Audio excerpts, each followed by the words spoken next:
Hello everyone and welcome along to live coverage of round number 19 of the Inside Line Racing League season here on the PS4. Well, the championship's already decided. We've arrived here in Mexico City for the latest instalment of what has been a fantastic season. I'm Ginger Andy and alongside me once again we have Mark for this race. And we missed out last week. We weren't here, we were both busy. We missed out on the USA Grand Prix. It was a good race, but we're back here for Mexico, so it should be a cracker. Yes, well, the championship battle may have a Day of the Dead feel, but you know the racing action's still been pretty good since the championship was decided with Blizzard winning it, of course, in dominant fashion. He's won 50% of the first 18 rounds of the season, so you know I think I said it after he won the championship. It'd be nice to see a few different winners before the season is over. Yep, absolutely. Blizzard winning last week meant we didn't quite get to see that, but hopefully in the remaining races we will indeed get a few different winners. I mean, there's plenty of people out there who could threaten to become one of the different winners in the tier. I mean, who out there at the moment do you think stands the best chance, Mark, of maybe earning that first win? Well, you know, the likes of Littlebrocks, Gran, you know, Lambo, he's another one, Leon on this day. I mean, you know, we've had, I think CC Brain has also, without shadow of a doubt, was a surprise winner of the season. I don't think there's drivers faster than him, which I've just mentioned, who are capable of getting onto the top 7 of the podium. But that just, I suppose, depends on the mood Blizzard and Clippy are in. Because, you know, they've won so many races between them. You know, they've won 13 races between them. So, you know, that doesn't leave much else for the rest, does it? Yeah, absolutely. You're absolutely right. Something else that I've noticed here, and I didn't even know about this going into this Grand Prix. Look who is out there in a Renault. King MJJ, why is he on the track? Why is he here? What is going on? He is a bit of an ILR cult hero, shall we say, and he's out there on the racetrack, and I think he races at the moment in ILR 5 or 6, so to see him out on track filling in is going to be quite interesting, Mark, isn't it? I mean, his pace could be one to watch. Yes, well, it's the equivalent of Nico Hulkenberg having some illness at the last minute and then them drafting in Jolyon Palmer for the evening, but hopefully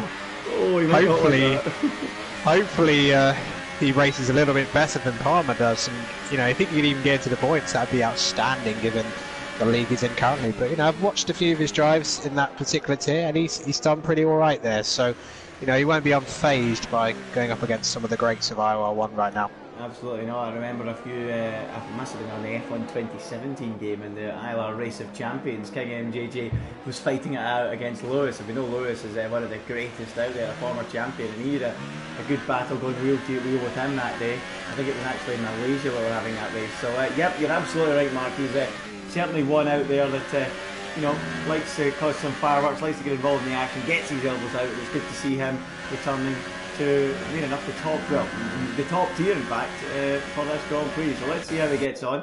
Good to see, as I mentioned, Lewis there returning again, and his attendance has been an issue. I mean, various reasons down to that. He just doesn't get the chance to sit down and race without being pestered by his parents most of the time. So Lewis, good to have him back, and hopefully he today can take it to Blizzard, because usually if there's anyone to take it to Blizzard, it's Lewis when he's on form, isn't it?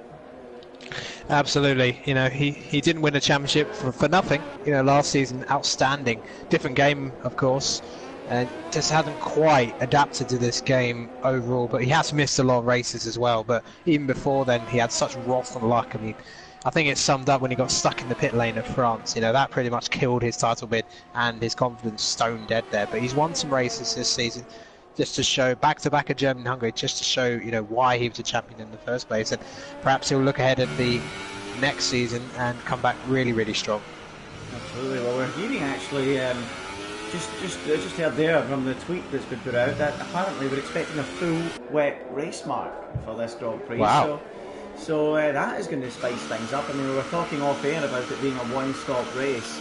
But yeah, well, that's going to really mix it up. I don't know what kind of rain we're expecting, whether it's heavy rain, light rain, but certainly that's going to be quite exciting, and it gives us a straight shootout in qualifying. They're all going to go on to either to the best set of tires to do a lap. Mind you, they've all went out on ultras so far, so I'm a bit interested to see that. I mean, how many hypersofts do you get?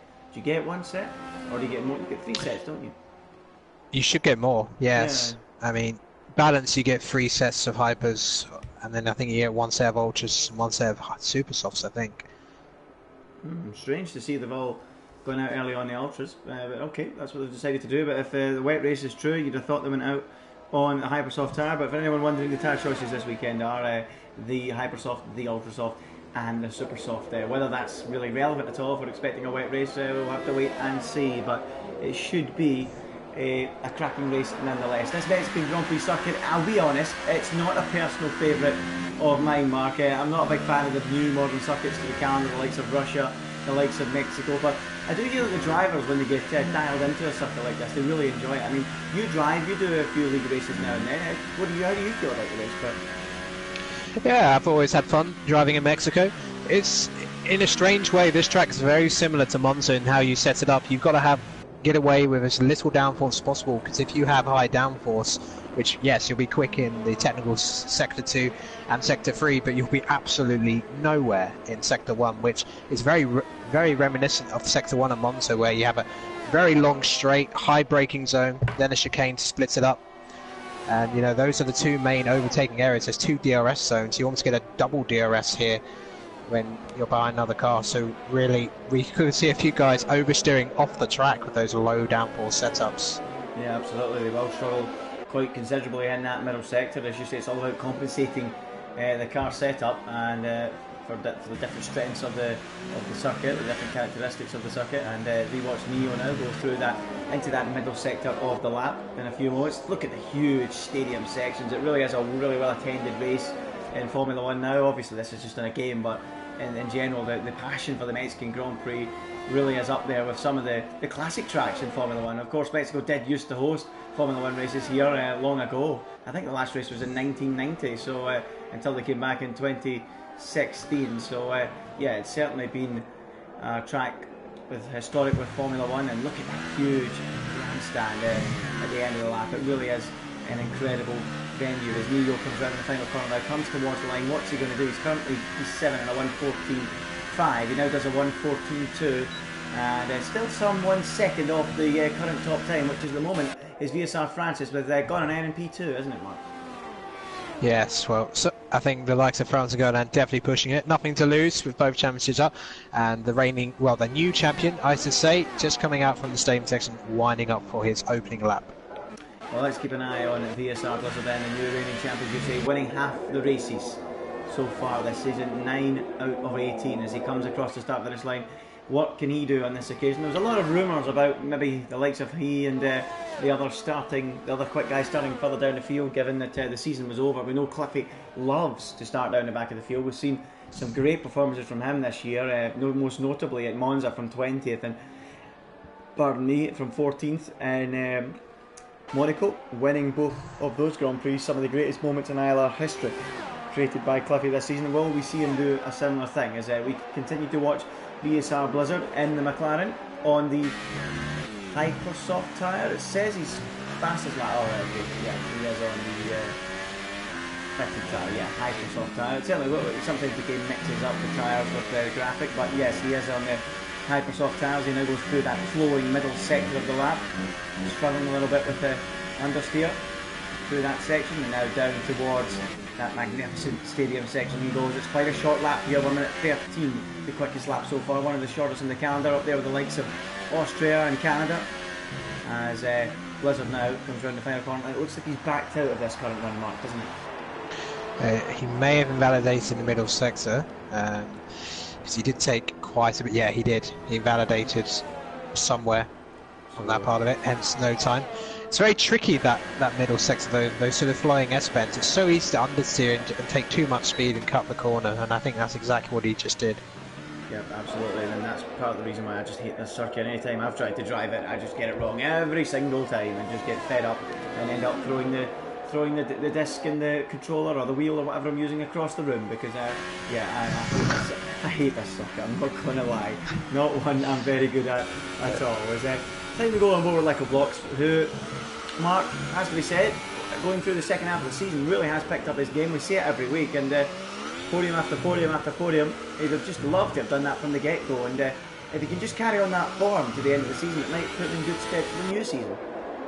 Yes, I mean, he came so close to winning in Japan, had a great battle with Cliffy. You know, we thought he'd got it done. He overtook Cliffy at turn 1, and then Cliffy, that sensational overtake in the S section. But, you know, yeah, he's had one of the strongest second half of the season compared to anyone. He crashed out last week at the USA, but despite that, you know, he's had 6 podiums in the second half of the season, and he's currently 3rd in the championship, comfortably ahead of the likes of Lando and Leon. So if he finishes there in 3rd at the end of the season, that's still been an outstanding campaign in what has been a championship dominated by Blizzard and Cliffy. Yeah, absolutely. He's done really well in the second half of the season. We watch him now on this current lap. Can he hook it all up? I don't think he actually scored a single point in the opening 5 races. It just shows you how well he's turned this championship around. And as we watch him moving through that middle sector at the moment, we've got 5 minutes and 20 seconds to go. Goranen's gone considerably quicker, a 1:12.7. That's the headline time from him. 4/10 ahead of Francis. We're still waiting on Blizzard to do anything serious at the moment. We're waiting on him. Cliffy's retired, so Cliffy clearly planning to start down the back again as we watch Littleblocks come round the final corner and towards the line. He's going to come into the pits, and are we going to see something similar to what we've seen in Japan with many of the big guns starting down the back? I think so. Well, Littleblocks invalidated that lap anyway, but he may well have been planning to come back in anyway. But Cliffy, yeah, he's going to do his trademark starting in the back of the grids. This is the kind of track that may suit him really well. But of course, Andy, this is one of the most dangerous turn 1s in the game.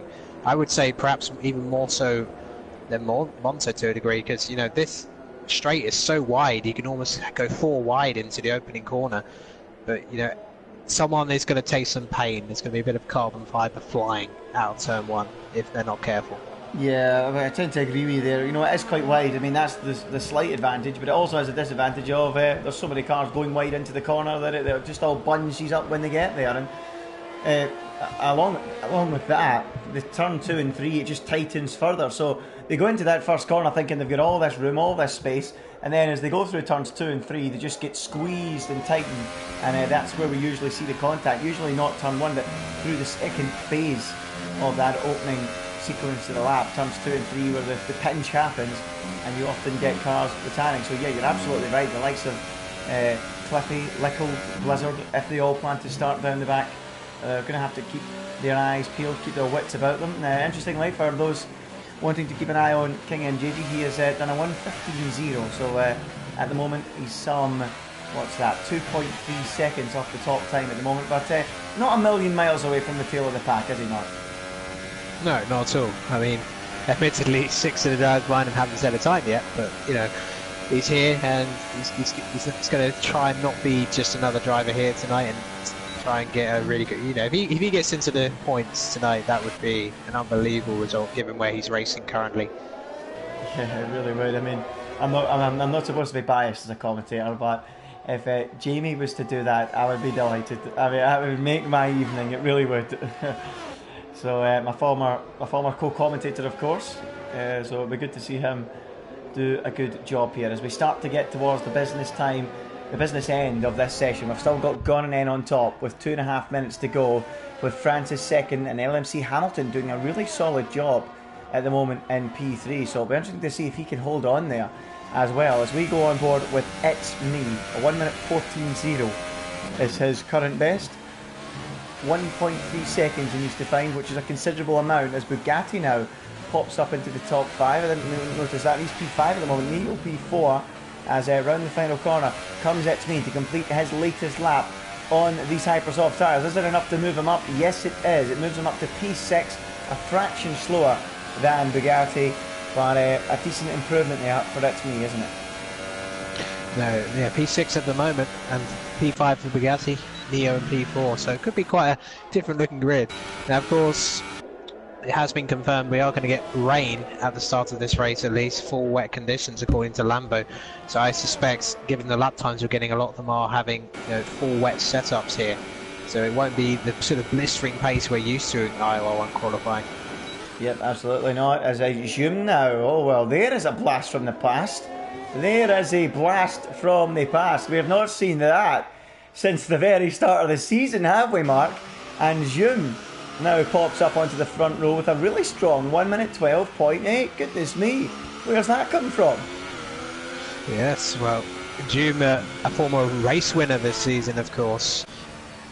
It's back at Bahrain. You know, he was at one of the early. At one point, he was actually a point behind Blizzard. So it just goes to show whose season has gone well and whose has been a complete disaster since then.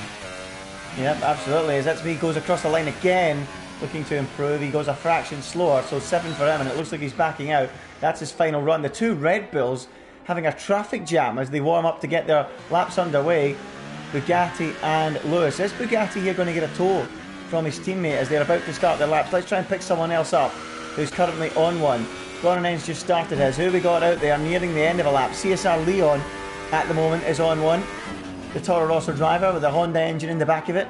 20 seconds to go. Will he get round to go again? I think he will. So he could be one of the last men over the line here, CSR Leon, as he comes round the final corner. The destroyed Peraltada, not what it used to be. And here comes CSR Leon across the line, and he moves up into P7 with a 1 minute 13 seconds. We've really got a really congested area in the field there between 5th and 11th. Only 2 10s covering 9th to 11th, Mark. Sorry, 5th to 11th. Yeah, no. Yes, really ties at the moment. Blizzard approaching the end of his final flying run. Looks like he's pushing to meet, so he's definitely going for it. We'll see if he pulls out. Yeah, let's see then as Blizzard comes round the final couple of corners. Gone and then goes quicker still. A 1 minute 12.6. He's the first man to see the checkered flag. That is the target for everyone else. Is Blizzard going to go and try and beat it? It's a 1:13.1. So Blizzard does put a competitive time on the board. It's not enough for Paul though. What about VSR Francis? He's currently in P4 at the moment. He's making his way through the final section. It's still gone and end from Jum, incredibly. Jum, remember. Now Francis coming round the final corner here in Mexico. What does he do? He goes ahead of Blizzard, goes into a 1:12.9 and takes P3 on the grid. King MJJ's backed out of his lap. It's not looking like a good day for him. I think that is it, you know. What about Jum? Is Jum on a quick one? No, he's backed out. No. And that is that. It's gone and end, who takes pole position here after a frantic finale to the session. Bugatti went third, quickest. What? Bugatti third? Where did he pull that from? That is astonishing, Mark. Yeah, it's by far his best qualifying of the season. I think he got a mega tow from 2 cars actually at the start of his lap. So I don't know if Lewis was helping him out there, push him up there, but what a brilliant qualifying from him. But let's hope he hasn't just done a full dry setup, because otherwise that could be bad news for him. But we'll celebrate his qualifying for now. Wow, wow, what an effort from Bugatti. I don't know who the star of the show is. Is it Jum for coming back from the dead, or is it Bugatti for just coming out of nowhere and nearly putting the car on pole position, for goodness sake? Incredible. But there you go. Gordon takes the pole position here in Mexico. He's been threatening a victory for quite some time, and there you go. He sticks it on P1. Jum alongside in P2. Bugatti, incredible job. Without a doubt, the star of qualifying in P3. VSR Francis, he's gone P4 in the grid, with Blizzard only 5th with his one and only run. LMC Hamilton starts from P6. CC Brain, the winner back at Silverstone, is P7. And I actually missed